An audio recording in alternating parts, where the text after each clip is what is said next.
Welcome folks, this is Wear and Tear, yet another outdoor and gear review channel. Today I'm coming at you with flashlight discussion. Two very similar flashlights, the Sofirn SF47T and the Armytek Barracuda Pro.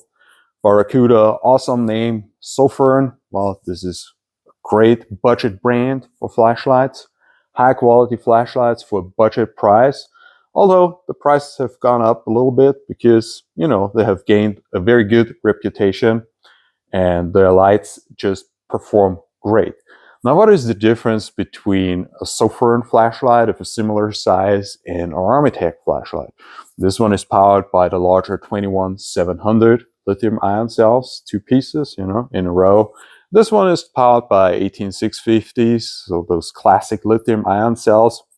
So they have a similar size. This one is way lighter though. This one is really, really heavy comparatively. This one has a little bit of a bigger head. Now you see the outward appearance is a little bit different. They're both high quality. So the machining, the fit and finish on both of them is very, very good. So why would you fork out, let's say, 140 bucks for an Armytek or instead of going for 60, 70, 80 bucks for this Sofirn flashlight? They both have similar brightness. Now, the Sofirn is quite a little bit brighter, but also because it's cold light white, and this one gives you wonderful warm white light. So this is a difference from the get-go, but there's also a cooler light option with this one. Probably comes closer in brightness. Now, where is the main difference? If you look at the build quality, on the surface, they really look the same, pretty much. Now, when you go a little bit closer into the details, you see that the machining on the Armytek is probably like a tad little bit better. What is definitely better is the anodization. The surface is smooth like silk. At the same time, it doesn't need all those crevices. It doesn't need the surface structure because the kind of coating that they use is totally non-slippery. And when it's wet, it seems to be even less slippery than it is right now in a dry condition. So the advantage of the Armytek Barracuda is definitely you have less crevices where the dirt gets in, sticks to it. Like this looks like a landscape of a spaceship, basically, like the hull of a spaceship. Well, much more complex, but that's not really the big deal. I think this one looks a little bit better design-wise. There is also some design choices behind it. Let's start at the front. If we look at the head, here we have a stainless steel ring, which is a pretty complicated piece of machining. Sofirn doesn't have that at all. They hardly ever have it on their flashlights, pretty much. Now, this one adds a great deal of stability when it comes to hard falls. It's very important, especially for flashlights with larger heads, because they will always fall on the head. And yeah, the forces are way better distributed when you have a stainless steel head construction. Now, if we go further down, here we have a secondary switch on the Sofirn, and there is nothing on the Armytek. The way you regulate the brightness on the Armytek is just with a twist. Now, you might think this is not very advantageous. In reality, the side switch is not very advantageous. Okay, very nice. It gives you information about the battery status. But in all honesty, neither is it very reliable, nor is it really highly necessary. In reality, those side switches, they're not that easy to find in stressful situation, when it's really dirty, when it's really wet, slippery, and dark. So they don't perform as great as you think, just looking at it on the paper. What I like about the Sofirn S47T, it doesn't have a charging function. You need an external charger, so that subtracts a little bit of complexity and adds stability. It's more hard on the flashlight without charging electronics is just a little bit tougher. That's of course also true for the Armytek. Not even a magnetic charging mechanism or nothing. The only thing that is on there is really a mechanical switch. On, off, on, off. You can easily reach it from any position. And with the Sofirn, also a mechanical switch, on, off. It's a little bit behind those, yeah, for the connector points for the lanyard. The Armytek has just a little connector point here, which I like it a little better, at least visually. It's definitely superior when you have to reach the flashlight, because there's nothing in the way. There's something in the way here in the Sofirn, nothing on the Armytek.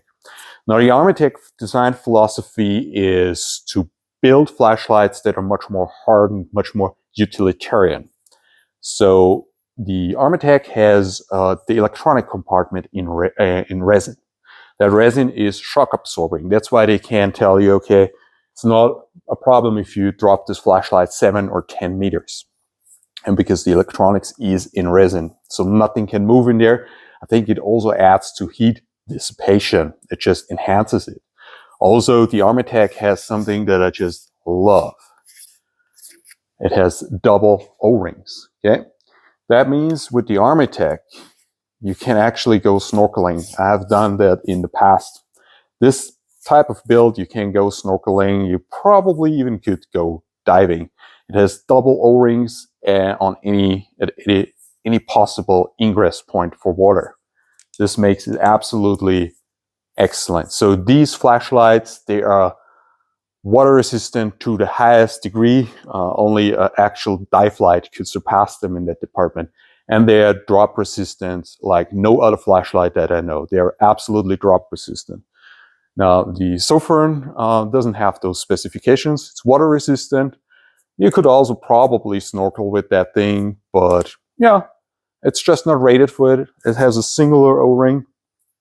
And the side switch also is an ingress point for water. Not if it's done well, but sometimes there's a little bit of variation. It's just an additional point that can break. The Armytek just doesn't bother with something like that.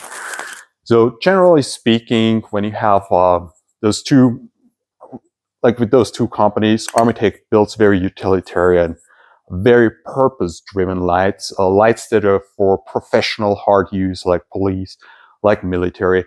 Also, you can power this flashlight with 4 CR123A batteries, those little photo cells, little batteries, you drop them in. Because they are freely dispensed in the military, they need it for the night vision and whatever. So you can also use it in this flashlight. The Sofirn, you pretty much need 18650 or 21700 rechargeables.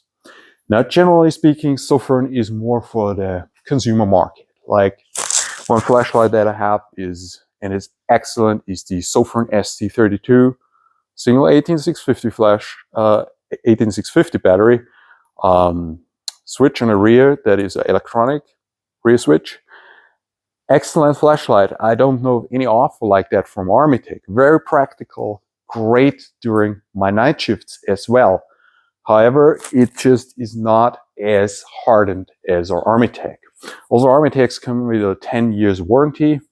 Now, Sofirn is awesome with their customer service. If you have a problem with one of your lights, you just write to Sofirn and the problem is typically resolved in no time. They have great customer service. However, Armytek has a serious 10 years warranty. And like the Armytek Barracuda series and other series, those series are very long-standing types of flashlights. You find your spare parts, you'll find your O-rings for many, many years to come. So you buy that type of equipment and, well, you can easily have it for a decade and longer. You can forward it to your grandkids probably one day. I would not doubt it. In the electronics department, I think Armytek is a little bit superior. They regulate their flashlights very well. They keep a high brightness, very constant brightness for a very long time. Sofirn, of course, also does that. Both of them have temperature control as far as I remember. If I'm wrong, I will put it underneath the video. But Sofirn tends to regulate down a little bit faster. The Armytek really gives you more light output over a constant period of time.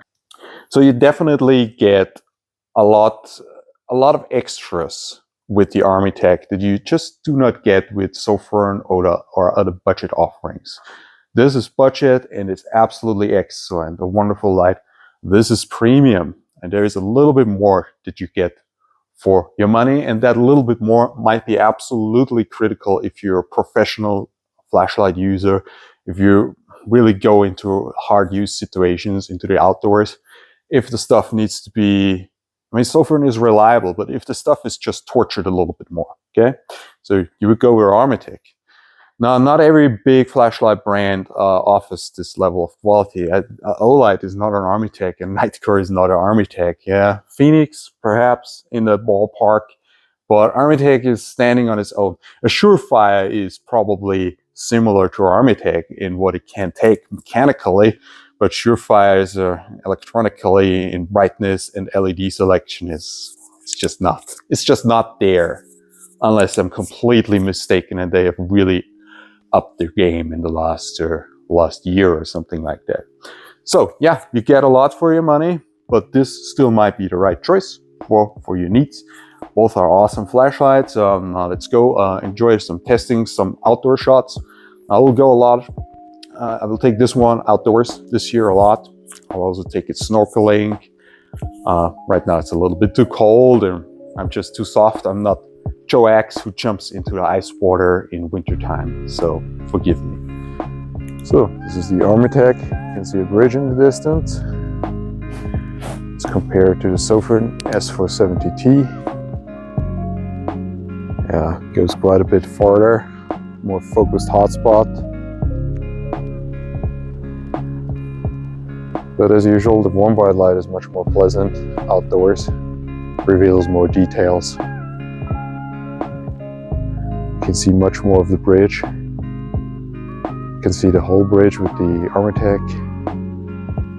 And the Sofirn is just giving me a little snippet of the bridge.